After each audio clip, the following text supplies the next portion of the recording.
Have you ever imagined falling asleep for a quick nap in the woods, only to wake up and find that the entire world has changed around you? It sounds like something out of a science fiction movie, but for one man, this bizarre experience was his reality.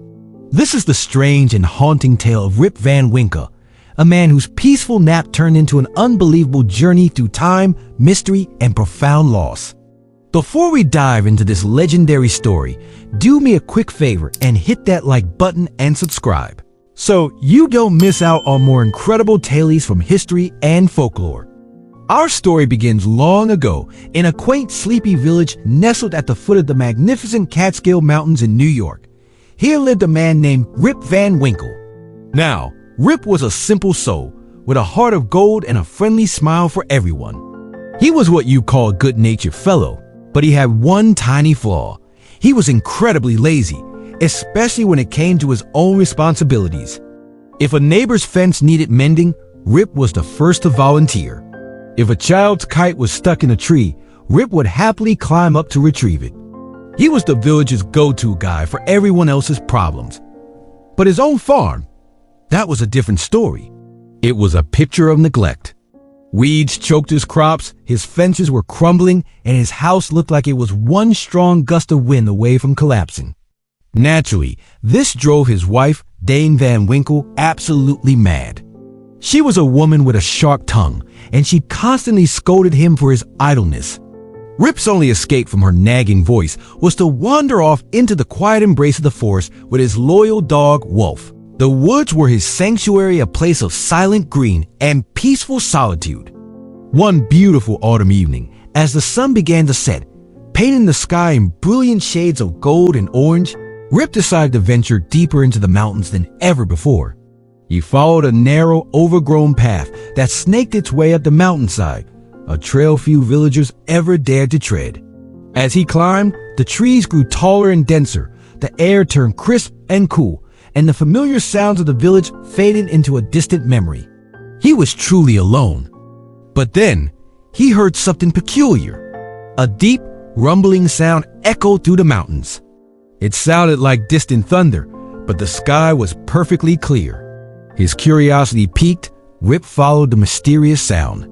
It led him to a small, hidden amphitheater-like clearing in the heart of the woods. And there, he saw a sight that made him stop in his tracks. A short, stout man with a thick, grizzly beard was struggling to carry a heavy keg on his shoulder. He was dressed in antique Dutch clothing, the kind Rip had only seen in old paintings. The strange man didn't say a word. He simply gestured for Rip to help him, and then to follow. Though a sense of unease washed over him, Rip's good nature took over and he agreed. They walked in an eerie silence, deeper into a hidden hollow in the mountains. There, Rip discovered a group of equally bizarre figures. All of them were dressed in the same old-fashioned clothes, with long beards and grim, stern faces. They were completely silent, their expressions unreadable. The group was engaged in a game of ninepins, a form of bowling, and with every strike of the ball, that same deep, thunderous boom reverberated through the mountains. Rip finally understood the source of the sound he'd been chasing. The strangers didn't speak to him, but their watchful, unsettling eyes followed his every move. They gestured for him to serve them a drink from the keg he had helped carry. Feeling a mix of fear and obligation, Rip nervously poured the liquid into their flagons. He served each man in silence, the only sound being the clinking of the cups and the boom of the bowling pins. After his task was complete, one of the men silently offered Rip a cup for himself. His throat was dry from the climb, and the mysterious brew smelled sweet and enticing.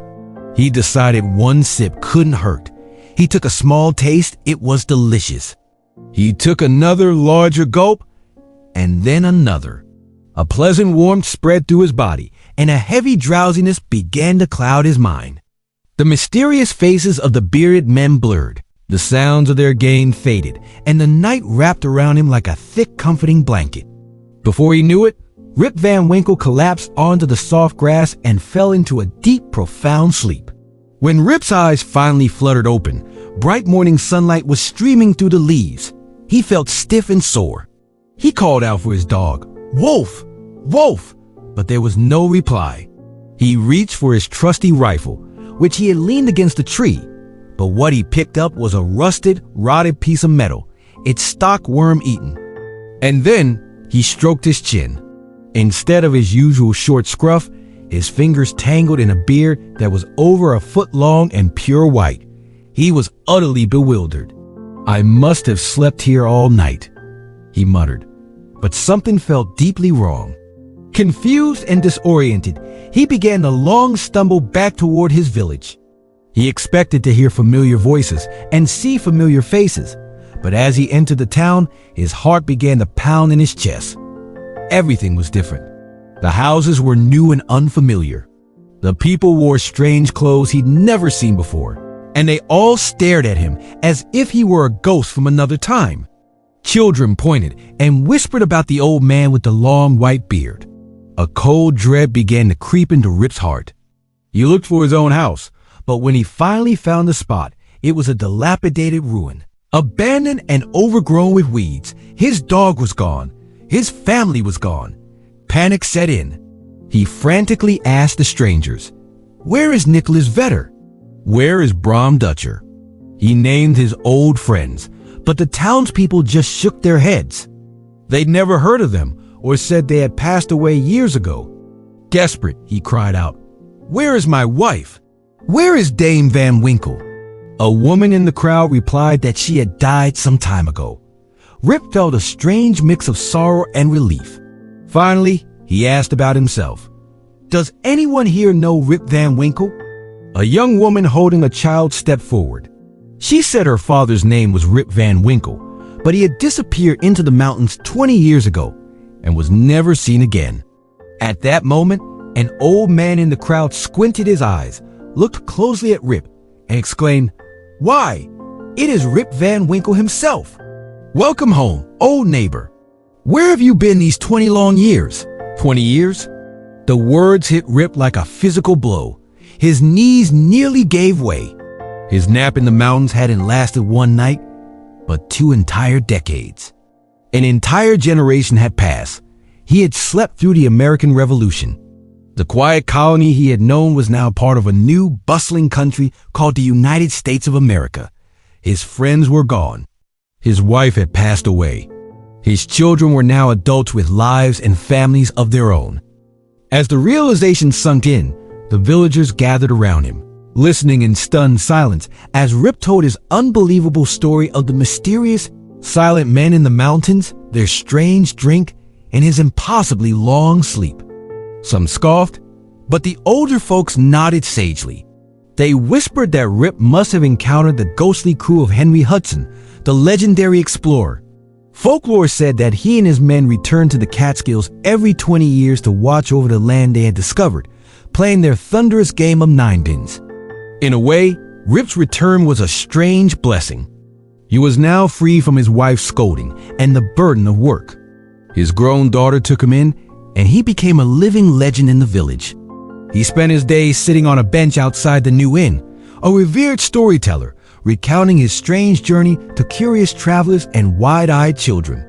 He was a man out of time, a living link to a past that was now just a memory. And though he had lost 20 years of his life, Rip Van Winkle found a new purpose. He became a cherished part of the village's history, a man who literally slept through a revolution and woke up in a new world. Even today, the story of Rip Van Winkle echoes through the valleys and forests of the Catskill Mountains. And some locals say that if you happen to wander deep enough into those woods on a quiet evening, you might just hear a faint, distant rumbling. It might just be thunder. Or it might be the ghostly crew of Henry Hudson, playing their timeless game of ninepins, waiting for their next visitor. What do you think really happened to Rip Van Winkle? Was it a magical enchantment or something else entirely? Let me know your theories in the comments below. Thanks for watching, and don't forget to like and subscribe for more amazing stories. We'll see you in the next video.